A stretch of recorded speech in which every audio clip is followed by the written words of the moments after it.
हमारे जो पूर्वज हैं और पुराने सिस्टम में बहुत सारे मात्रक थे, बहुत सारे मापने के यूनिट थे, उससे बहुत सारा कन्फ्यूज़न होता था। तो उस कन्फ्यूज़न को दूर करने के लिए हमारे साइंटिस्ट लोग मिल करके 7 एसआई मात्रक और फिर बाद में 2 फिर मात्रक आए, उसको संपूरक मात्रक कहा जाता है। वो बाद में 2 संपूरक मात्रक लाए। तो उन्हीं 7 एसआई मात्रक को हम लोग देखेंगे, बिकॉज बहुत ज़्यादा इम्पोर्टेंट है ये एग्ज़ाम के व्यू से, क्योंकि बहुत ही एग्ज़ाम में देखे ये गए हैं कि कहीं ना कहीं एक मात्रक जो है पूछ ही देता है। तो सबसे पहले देखेंगे लंबाई। तो लंबाई का एसआई मात्रक जो होता है मीटर होता है और उसको संकेत उसका देते हैं एम, ठीक है ना। तो लंबाई के लिए आप एम याद रखिएगा। द्रव्यमान का किलोग्राम होता है, द्रव्यमान को केजी में मापते हैं। देखिए ग्राम में भी मापते हैं और टन में मापते हैं, बहुत सारे यूनिट हैं।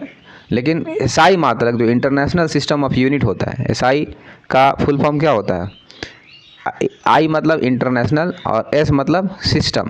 तो इसको पूरा बोलते हैं इंटरनेशनल सिस्टम ऑफ यूनिट, मतलब अंतर्राष्ट्रीय पद्धति, यानी पूरे वर्ल्ड लेवल पर इसी मेज़रमेंट को मान्य दिया गया है, इसी से मापा जाता है, इसी मेज़र का, इसी यूनिट का, इसी संकेत का यूज़ किया जाता है कहीं भी दुनिया में। तो समय का एसआई मात्रक जैसे किलोग्राम हो गया, चलिए समझ गए। समय का एसआई मात्रक जो होता है वो सेकंड होता है। देखिए घंटे में भी मापते हैं समय को, लेकिन हम लोग मिनट में ही मापते हैं, लेकिन एसआई मात्रक को सेकंड में ही याद रखेंगे और एस छोटा वाला याद रखेंगे। ताप का एसआई मात्रक केल्विन होता है। डिग्री सेल्सियस भी मापते हैं, फ़ारेनहाइट भी मापते हैं, लेकिन केल्विन ही याद रखना है, क्योंकि एसआई मात्रक अंतर्राष्ट्रीय पद्धति पे केल्विन को ही मान्य दिया गया है। वहीं अगर विद्युत धारा का मात्रक देखें तो एम्पियर होता है, एम्पियर। ये सब साइंटिस्ट हैं, जो कैपिटल लेटर इसमें दिख जाए ना, वो साइंटिस्ट का नाम होता है। केल्विन साइंटिस्ट का नाम है, तो उनके नाम पर जब मात्रक दिया जाएगा तो कैपिटल लेटर से लिखा जाता है। वहीं अगर एम्पियर भी साइंटिस्ट का नाम है और एम्पियर विद्युत धारा का मात्रक है। तो विद्युत धारा का मात्रक एम्पियर है, और क्योंकि एम्पियर साइंटिस्ट का नाम, इसलिए कैपिटल ए से दिखाया जाएगा। स्मॉल ए लिख देंगे तो गलत हो जाएगा।